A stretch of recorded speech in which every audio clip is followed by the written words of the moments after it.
Eh bien bonsoir à tous les amis, supporters, supportrices parisiens, parisiennes, supporters, supportrices d'autres clubs, amoureux, amoureuses du football, bienvenue à vous. Les amis, je suis très content, très heureux de vous retrouver pour cette toute nouvelle vidéo. Les amis, je suis trop heureux, je suis foufou, je suis comme un dingue de vous retrouver là. Ah, qu'est-ce que je suis heureux. Les amis, premier match de la saison et je suis déjà heureux, on gagne déjà un trophée. Les amis, premier match de la saison, on a déjà les émotions. Premier match de la saison, les gars. Le PSG, il y a 8 jours en arrière, les joueurs, ils étaient sur des yachts en train de bronzer. Ils étaient encore en tongs, sous les palmiers. Ils étaient encore en vacances il y a 8 jours.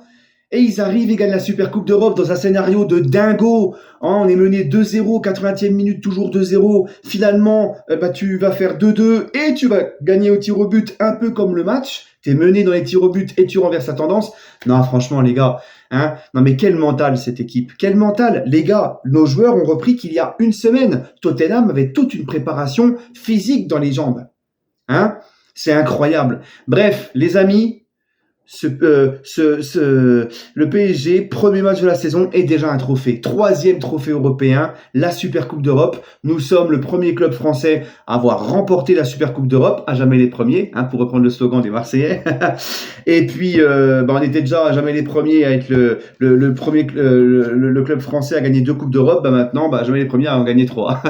Voilà les amis, je suis très content. Déjà, cette saison 2025-2026 commence par un trophée, un très beau trophée, qui conclut la cerise sur le gâteau, qui conclut la Ligue des Champions. Voilà, un magnifique les amis. Et pour cette saison 2025-2026, premier match, on a déjà un trophée. Alors qu'il y a encore 8 jours en arrière, on était en vacances, et le PSG a déjà cette saison plus de trophées que l'OM en 13 ans. Oh les guignols. Non mais franchement, trêve de plaisanterie. En tout cas, ça fait vraiment plaisir. Parce que comme je vous l'avais dit dans l'avant-match, les amis, comme je vous l'avais dit dans l'avant-match, le Paris Saint-Germain ne partait pas favori. Parce que y a une grosse différence entre une équipe qui a repris il y a une semaine et une équipe qui a eu toute une préparation dans les jambes. On ne savait pas comment allait être notre PSG. Et c'est vrai que le PSG, tout au long du match, ils ont essayé de bien faire, ils ont essayé de presser, ils ont essayé... Mais voilà, on sentait que c'était compliqué. On sentait que pour les efforts, c'était compliqué. On sentait qu'ils étaient complètement HS. Il y avait un gros coup de mou, beaucoup moins de différence. On l'a vu avec Vara, on l'a vu avec Bradley Barcola, Hakimi qui fait beaucoup d'erreurs de passe et tout. Il y a eu beaucoup d'erreurs techniques, il y a eu beaucoup d'erreurs de passe, tout ça. Mais Paris, en fin de match, a réussi à retrouver un second souffle, notamment quand Tottenham a un petit peu arrêté de jouer. Eux aussi, je pense, fatigués par les efforts qu'ils ont donnés tout le long du match. Et puis nous, on y a cru et ils nous ont laissé la possession. Et bref, Tottenham aussi s'est tiré une balle dans le pied en nous laissant la possession et ne plus jouer comme ils ont fait les 3/4 du temps. Mais encore une fois, je pense aussi que Tottenham était fatigué. Mais bon, bref, s'il y avait bien une équipe qui était quand même moins prête et plus fatiguée que l'autre, c'est le PSG. Mais ce qu'on a fait, c'est magnifique. Ça prouve encore une fois l'énorme mental du Paris Saint-Germain.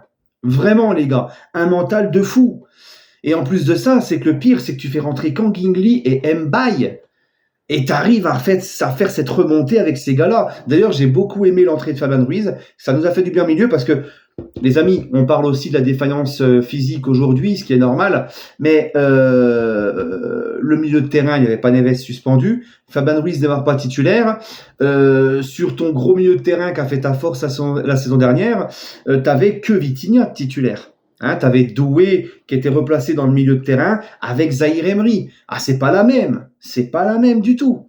Voilà. Donc après Fabian Ruiz y rentre, ça nous a apporté quand même beaucoup de mieux au milieu de terrain. Il nous a apporté offensivement, il a apporté sa touche technique aussi. Et puis j'ai bien aimé l'entrée de Kangin Lee, du petit Mbaye qui a beaucoup percuté sur le côté, provoqué, chose que Kvaratskhelia et Barcola n'ont pas réussi à faire. Et Kangin Lee qui a fait une bonne rentrée, qui s'est montré disponible, qui a marqué un superbe but pour réduire le score, et aussi l'entrée de Ramos. En fait, ça a été la soirée des rentrants ce soir. Ça a été la soirée des rentrants. Voilà. Ils ont été décisifs.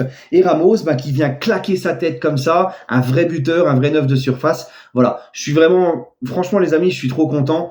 Parce que pourquoi en plus je suis trop content dans ce match? Parce que Lucas Chevalier a arrêté un penalty et a donc été décisif dans ses tirs au but. Et donc on peut aussi le remercier Premier match avec le PSG pour Chevalier, décisif à la séance de tir au but. Et ben voilà, moi je suis très content. Alors c'est vraiment dommage. C'est vraiment dommage que le deuxième but de Tottenham, avec ce petit rebond là, il a pas la main assez ferme. Ça arrive, c'est son premier match, il arrive au PSG, mais à part ça, il a fait des très beaux arrêts. Il a fait des très beaux arrêts. Pour moi, ce gardien a montré que dans un avenir proche et lointain, il va nous faire kiffer, je pense. Hein, on connaissait tous ses qualités de Lucas Chevalier quand il arrivait. Voilà, je suis très content. Maintenant, petite parenthèse par rapport à tout ça, j'ai vu, je voulais en parler, la petite déclaration de Luis Enrique qui a dit Donnarumma, j'ai voulu changer pour améliorer l'équipe. J'ai donc décidé de prendre un autre gardien, de lui dire au revoir. Voilà, pour le bien de l'équipe, j'ai voulu avoir un autre profil de gardien, à savoir un gardien meilleur au jeu au pied. On sent qu'il est à l'aise au pied, à Chevalier. On sent qu'il est vraiment à l'aise et meilleur dans les sorties aériennes, tout ça. Bon. Et il y a des supporters du PSG qui s'en sont pris à Luis Enrique quand même. Il y a des supporters du PSG qui s'en sont pris à Luis Enrique à cause de ça. Les mêmes supporters du PSG qui, avant le match retour à Anfield, insultaient Donnarumma et voulaient son départ. Moi, c'était mon cas, je voulais son départ à Donnarumma. Mais tu vois, maintenant, je retourne pas ma veste. Maintenant, je dis, bon, bah, c'est très bien, je comprends Luis Enrique, il n'y a pas de souci, je suis pas en train de m'en prendre à Luis Enrique. Tandis que là, il y a des mecs, ils insultaient Donnarumma, ils voulaient son départ, et maintenant, parce que Donnarumma a fait 3 bons mois, ça y est, ils s'en prennent à Luis Enrique parce qu'il fait partir Donnarumma. Tu vois, Donnarumma, je suis désolé les amis, encore une fois je vais me répéter, mais Donnarumma, sur 4 saisons au PSG, c'est seulement les 3 derniers mois où il s'est montré enfin à la hauteur et qu'il a répondu à toutes nos attentes. Hein, donc, faut pas avoir les mémoires courtes aussi. Et puis surtout, Donnarumma, les gars, il y avait rien qui pouvait nous prouver, nous assurer que s'il serait resté au PSG, il ne serait pas retourné dans ses travers. Est-ce que le niveau stratosphérique extraordinaire qu'il a eu pendant 3 mois lors des phases finales de Ligue des Champions, où il a été un élément important, essentiel pour remporter la Ligue des Champions, est-ce qu'on avait la certitude qu'il soit resté sur le long terme à un tel niveau, au niveau de la stabilité, de la régularité? Non, il aurait pu très bien retourner dans ses travers. Donc pourquoi vous vous en prenez à Luis Enrique? C'est tout à fait compréhensible, parce que même à ce moment-là, quand il était stratosphérique, deuxième partie de saison, quand il avait la balle dans les pieds, on serrait tous les fesses. On serrait tous les fesses. Voilà, donc moi je comprends totalement Luis Enrique. Et puis les amis, quand vous dites c'est Donnarumma qui nous fait gagner la Ligue des Champions, non, c'est un collectif. Que faites-vous de Vitinha, de Neves, de Fabian Ruiz, de Mendes, de Hakimi, Marquinhos, Pacho, Désiré Doué, Barcola, Dembélé? Non, pour vous, là, on dirait que là, depuis quelques jours, c'est que Donnarumma. Non, c'est un collectif qui nous fait gagner la Ligue des Champions. Donnarumma a été très important dans ce collectif. Il a apporté sa pierre à l'édifice, il a été extraordinaire. Mais comme les autres, tous les autres ont fait leur boulot, tous les autres ont été décisifs. Et ben voilà. Mais c'est qui a créé ce collectif? Qui a préparé ce collectif? Qui a donné ce style de jeu à ce collectif? Qui a fait progresser ce collectif? Qui a viré toutes les pommes pourries de l'effectif pour pouvoir mener à bien sa mission de construire un vrai collectif? Qui a remis de l'ordre au PSG? Qui a remis de l'ordre au PSG? Tout ça, c'est Monsieur Luis Enrique. Donc le principal responsable de notre réussite en Ligue des Champions, c'est surtout et avant tout Monsieur Luis Enrique. Donc Monsieur Luis Enrique, il est un minimum quand même légitime de faire les choix qu'il a envie de faire. Quand il a dégagé Mbappé, tout le monde se foutait de sa gueule. Et lui, il disait, on sera plus fort sur Mbappé. Tout le monde se foutait de sa gueule. Et il a eu raison. On a été meilleur et on a gagné la Ligue des Champions sur Mbappé.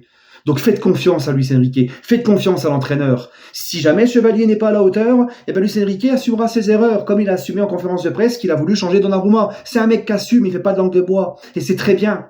Donc pourquoi vous vous en prenez à Luis Enrique? C'est grâce à lui tout ce qu'on a vécu la semaine dernière. C'est lui. Vous pouvez me dire ce que vous voulez, c'est lui qui est à la base de tout ça, le changement au PSG, le changement des mentalités, le collectif, tout ce qu'on a vécu. C'est lui qui est l'architecte de tout ça. Donc voilà, non, il a tout à fait raison. Et puis j'espère juste maintenant que le club, parce que Donnarumma va partir, j'espère juste que le club va, pour le coup, faire un hommage à Donnarumma au Parc des Princes pour qu'il fasse ses adieux. Hein, on se souviendra de Donnarumma avec la Ligue des Champions. Les 3 derniers mois, c'est tout ce qu'on va retenir de lui. Il va partir sur la gloire, le respect de tous. Donc voilà, hein, c'est très bien. Et voilà, donc j'espère que le club va lui... Mais pourquoi s'en prendre à Luis Enrique, sans déconner? Alors que ceux qui font ça, encore une fois, c'est ceux qui insultaient Donnarumma. C'est un truc de fou. Bref les amis, en tout cas, moi, j'ai kiffé ce soir. Un PSG pas à 100%, mais un PSG qui a encore montré du mental, un PSG qui a souffert encore collectivement, qui a fait comme il pouvait, parce que physiquement il n'était pas du tout, mais qui a fait comme il pouvait, qui a fait le nécessaire et qui a été chercher encore un trophée. Voilà. Et vous voyez, quand justement Lucho, quand Luis Enrique, il envoie ce message de dire, regardez, Donnarumma, il a été extraordinaire en Ligue des Champions, il a été important pour gagner la Ligue des Champions, eh ben, j'ai pas hésité à le changer pour le bien de l'équipe. Donc, qu'est-ce qu'il envoie comme message aussi, Luis Enrique, là-dedans? Eh ben, il envoie que les mecs, c'est pas parce que vous avez gagné la Ligue des Champions que c'est les vacances et qu'il faut vous endormir sur vos lauriers. Il va falloir rester dans un gros niveau d'exigence. Sinon, j'hésiterai pas à vous dégager aussi, peu importe ce que vous avez apporté quand on a gagné la Ligue des Champions. Donc, le message aussi, il est très très beau. Le message, il est très bien aussi. Voilà les amis. Bref, en tout cas, j'ai rien d'autre à ajouter dans cette rencontre. On a su, Tottenham a su profiter de leur supériorité physique par rapport à nous tout le long quasiment du match. Et nous, on a su profiter du petit coup de moins bien de Tottenham pour pousser. Et le but de Kangigli nous a redonné un petit élan. Et voilà, le foot c'est mental de toute façon. Le foot c'est mental. T'as vu? Bref. Bah écoutez, j'ai rien d'autre à ajouter. On commence la saison pour un trophée, Super Coupe d'Europe. Quoi de mieux pour débuter la saison? Voilà. Prenez soin de vous, les amis. J'espère que j'ai rien oublié. Prenez soin de vous et toujours et encore, allez Paris.